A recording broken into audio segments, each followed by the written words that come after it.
हम सभी जानते हैं कौरवों के साथ पांडवों ने द्वित क्रीड़ा का खेल किया। पास से शकुनी मामा के वश में थे।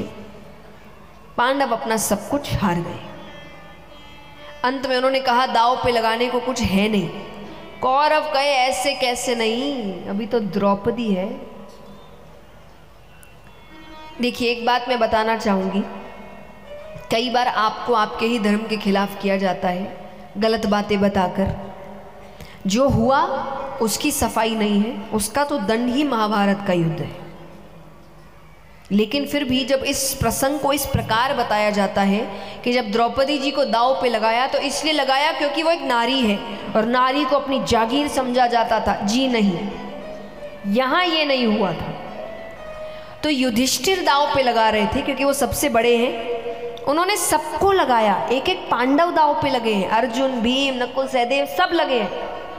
तो जब उन्होंने कहा अब कुछ बचा नहीं, तब कहा आपके परिवार में अभी तो एक वो है भी तो उन्हीं के परिवार की। तो उन्होंने कहा अभी तो परिवार में एक बची है। तब द्रौपदी जी को भी दांव पे लगाया गया, उससे पहले बाकियों को। लेकिन उनके साथ जो हुआ वो बाकियों का एक अलग बदला था, वो भी मैं कहूँगी क्योंकि ये बात मैंने भी पहले कही थी। पर जब आप ठीक से पढ़ते हैं तो आपको सब समझ आता है कि किस प्रकार आपके दिमाग में गलत चीज़ें डाली जाती है। महाभारत का युद्ध किसकी वजह से हुआ बताओ?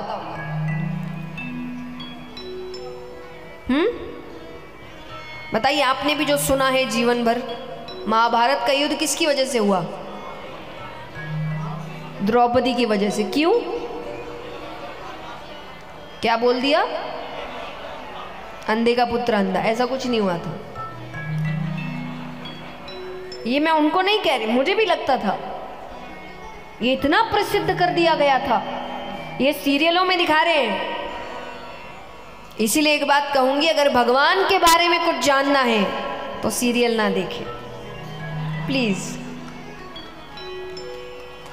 वो मनोरंजन का काम कर रहे हैं, वो मनोरंजन के तौर पे देखिए, शिक्षा के तौर पे मत देखिए। शिक्षा नहीं मिलने वाली वहाँ पे। ऐसा कुछ नहीं हुआ था। पर समाज की आदत है ना, सबसे आसान टारगेट है महिलाएं। कुछ भी गलत हुआ महिला ने किया। वरना एक बात बताइए, इतनी सी बात से महाभारत हो गया। इससे पहले कौरव बहुत प्यार करते थे पांडव से, तो फिर बचपन में भीम को जहर किसने दिया था? तब तो द्रौपदी जी थी नहीं, वो तो तब से मारना चाहता है। तो जहर तो हमेशा से उनके मन में था। वो करते करते करते करते बढ़ता गया। उस जहर ने ही उसको मजबूर किया था द्रौपदी जी की बेइज्जती करने में, कि कहीं तो हराऊं इनको। इससे अच्छा उनके लिए क्या हो सकता था? हार।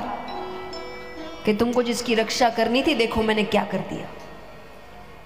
तो इसीलिए इस तरीके से सिखाया जाता है हमें कि द्रौपदी जी की वजह से हुआ। अरे वो नहीं थी तब से चल रहा है ये सब, उनकी वजह से क्या हुआ? वो नहीं कहती तो क्या युद्ध नहीं होता? होता। तो ऐसे ना, उन्होंने कभी कहा भी नहीं ऐसी कोई बात, पर ये ऐसे आपको सिखाया जाता है। इसीलिए पढ़ना ज़रूरी है। हमें कुछ भी बताया जा रहा है ताकि हम अपने ही धर्म के विरुद्ध हो जाएं, अपने धर्म को पसंद ना करें। मैंने कहा ना, नया स्टोरी, रावण अच्छे थे। क्या सिखा रहे हैं? महिलाएं कह रही आजकल राम सा पति नहीं चाहिए, रावण सा भाई चाहिए। अरे कुछ भी, बिना पढ़े लिखे आप समझ रहे सब बातें। आप जाके पढ़िए पहले तो रावण ने क्या क्या कार्य किए थे। आपको वैसा अगर भाई चाहिए फिर मुझसे बात करिएगा आप। और ऐसा भाई चाहिए क्या आपको जिसकी बहन ने गलत इच्छा जाहिर करी, कोई शादीशुदा व्यक्ति है, और जब वो मना कर रहा है तो उसकी पत्नी को मारने की कोशिश करी, तब देवर ने बीच में आके अपनी भाभी की सहायता करी है, और वो जाकर कह रही मेरी बेइज्जती का बदला लो, और भाई बढ़ गए आगे। ऐसा भाई चाहिए आपको? वहां तो अपने भाई को एक थप्पड़ लगाना ये कार्य है। पर ये शिक्षा क्यों दी जा रही है? ताकि आज का युवा विरुद्ध हो जाए, उसको अपने भगवान अच्छे ना लगे कि ये अच्छे नहीं है, कृष्ण अच्छे नहीं है, राम अच्छे नहीं है। तो आपको रावण बनाने की साजिश हो रही है, बनिए मत। तो पढ़िए, आपको समझ आएगा आपके भगवान कितने अच्छे हैं। तो यहाँ पर महाभारत का युद्ध होता है। अंत में पांडवों की जीत हुई, कौरवों की हार। भगवान गांधारी माता से मिलने जा रहे हैं। गांधारी माता कौन है? हाँ, कौरवों की माता। दुखी है। उन्होंने भगवान से कहा, मेरे 100 पुत्र थे। कितने?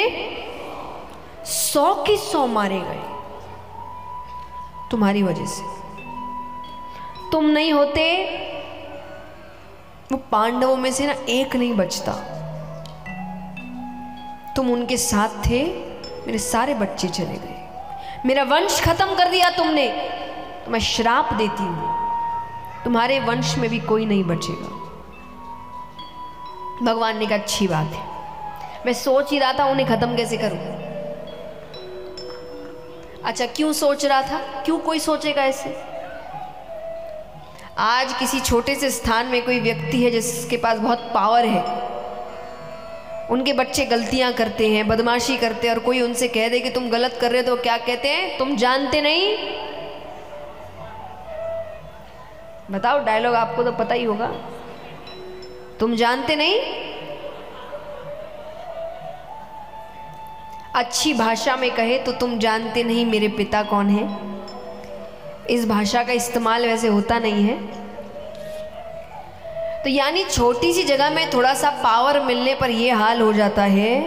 ये तो भगवान के बच्चे हैं। भगवान एक ही है, बाकी सब इंसान है। इंसान अपने रंग दिखाता है, इनके अंदर कितना अहंकार आएगा। एक बात याद रखिए, इंसान इंसान ही है। इंसानों को भगवान मत बनाइए। सबसे कहूँ, हम में से किसी को भी, सब इंसान है। भगवान एक ही है। भगवान को भगवान रहने दीजिए, इंसान को इंसान रहने दीजिए। श्रद्धा रखिए, भक्ति रखिए, सम्मान करिए, भगवान मत बनाइए। भगवान नहीं है वो। आजकल हमारे घरों में भगवान की फोटो है छोटी, लोगों की फोटो बड़ी होती जा रही है।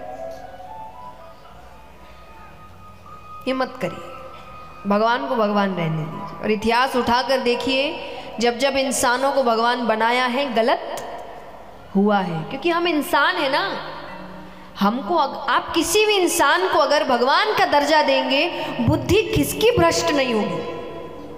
उसको भी लगेगा कि कुछ तो बात है मेरे अंदर। नहीं, कला हो सकती है, संस्कार हो सकते हैं, भक्ति हो सकती है, भगवान नहीं हो सकते। और भगवान को पता था मनुष्य ऐसी हरकतें करेंगे, इसलिए भगवान ने पहले ही क्लियर कर दिया कि मेरे 24 ही अवतार हैं, बाकियों को मेरा अवतार बनाना बंद करो। और कोई उनका अवतार नहीं, भगवान के 24 अवतार है, वही घूम घूम के वापस आएंगे। तो यहां भगवान के बच्चे, अब वो श्राप अपना असर दिखाता है, उनकी बुद्धि भ्रष्ट होती है। तो एक लड़का गर्भवती स्त्री का वेश बनाकर, कुछ संत बैठे थे उनके पास जाते हैं, उनको परेशान कर रहे हैं। संतों ने कहा, जिस गर्भवती स्त्री का वेश बनाया है, उसी गर्भ की जगह एक लोहे का मूसल निकलेगा जो तुम्हारे पूरे वंश को खत्म करेगा। श्राप मिलता है। अब वो जाते हैं, पेड़ के पीछे कपड़े हटाते हैं, तो जिस लड़के ने गर्भ के आगे कपड़े लगाए थे, वहाँ लोहे का मूसल निकलता है। उग्रसेन जी से कहा, उन्होंने कहा कृष्ण से ना कहना। अब एक नदी के पास बड़ा सा पत्थर रखा है, उसको वहाँ पे घिसते हैं। घिसते घिसते इतना सा टुकड़ा बचता है। अब उनको लगे ये क्या ही कर लेगा, उसको पानी में फेंक दिया। उसे एक मछली ने निगल लिया, उसे एक शिकारी पकड़ता है, काटता है, उसमें से वो हिस्सा निकलता है, उसे धार करके अपने तीर के आगे लगाता है। अब जितने पुत्र पौत्र इत्यादि हैं भगवान के यहाँ, एक दिन मदिरा पान करते हैं, लड़ाई कर रहे हैं एक दूसरे से, बाताबाती हो रही है, करते करते एक दूसरे को मारने लगते हैं। सब खत्म। इसमें बलदाऊ भैया भी आते हैं, पर सब खत्म, सारे खत्म। बचा कौन? अभी वंश बचा है। जब तक भगवान है तब तक वंश बचा है। भगवान को पता है अब जाने का समय है। सबसे मिल रहे हैं नंद बाबा, यशोदा मैया, देव की माता, वसुदेव जी, गोपियाँ, उद्धव जी, सबसे मिलके भगवान अब वन की ओर गए हैं। एकांत में एक पेड़ के नीचे लेटे हुए हैं। पूर्ण रूप से वो पत्तियां, शाखाएं भगवान को ढक के रखी है। बस भगवान के पैरों की मणि चमक रही है। वही शिकारी सामने से जा रहा है। मणि चमकती हुई उसे हिरण की आंख लगी, उसने वही तीर निकाला, निशाना लगा के भगवान को तीर मारता है। तीर भगवान के पैरों पर लगता है। लीला है, कोई तीर भगवान को नहीं मार सकता, पर जन्म दिखाया है तो मृत्यु दिखानी पड़ेगी। भगवान खड़े होते हैं, देवता भगवान को लेने आते हैं। अब भगवान को देख वो रोने लग गया कि प्रभु मैंने आपको मारा, मेरी वजह से आप जा रहे हैं। भगवान के नहीं नहीं, मैंने करवाया। क्यों करवाया? बोले राम अवतार में मैंने तुम पे पीछे से वार किया था। किस पे? बाली, तुम नाराज हुए। कृष्ण अवतार में तुमने पीछे से वार कर दिया। हो गया हिसाब बराबर। मैं किसी का उपकार ऊपर लेकर नहीं जाऊंगा। विचार करिए कितनी सुंदर बात है। जिसने इस पूरी दुनिया को बनाया है वो भी कर्मों का हिसाब चुका कर जा रहा है। हम और आप क्या शिकायत करते हैं? भगवान को जरूरत है क्या हिसाब चुकाने की? पर कर्म किए, उन्होंने कहा मैंने वो कर्म किए, मैंने चुका भी दिया, मैं किसी का उपकार ऊपर लेकर नहीं जाऊंगा। ये कहकर भगवान अपने धाम चले गए। शुकदेव जी कहे राजा परीक्षित से कि ये कथा यहां संपन्न हुई। अब तुम बताओ, तुम्हें डर लग रहा है? क्योंकि 7वां दिन है ना, तक्षक कभी भी आ सकता है। श्राप तो यही था ना राजा परीक्षित को, 7वें दिन तक्षक नाग के डसने पर मृत्यु हो जाएगी। तो तुम्हें डर लग रहा है? मैं अमर कर सकता हूं। और तुमने अच्छे से कथा सुनी, मैं मन से खुशी से तुम्हें अमर कर दूंगा। राजा परीक्षित करने, मुझे भगवान के पास जाना है। आशीर्वाद देके शुकदेव जी चले गए। अब यहाँ कई संत आ रहे हैं उनसे मिलने, तो वो सेब फल काट काट के उनको दे रहे हैं। एक सेब में तक्षक छोटा सा रूप बनाकर बैठते हैं। वो सेब राजा परीक्षित के पास आता है। तक्षक अपना रूप बड़ा करते हैं। पहली बार शायद हुआ होगा किसी ने मृत्यु को देखकर प्रणाम किया कि आइए, आपका ही इंतजार था। देखिए कथा यही है कि तक्षक ने डसा, मृत्यु हुई, भगवान के धाम चले गए। पर कई रहस्यमयी बातें आपको संतों से पता चलती है।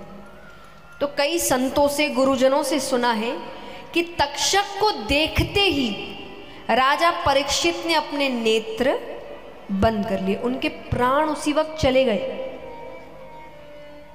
तो तक्षक ने एक मरे हुए शरीर को डसा, भगवान ने जीवित को डसने तक नहीं दिया। उससे पहले उनकी आत्मा भगवान में लीन हो चुकी थी। श्रीमद् भागवत कथा सप्ताह पारायण यहाँ संपन्न हुई।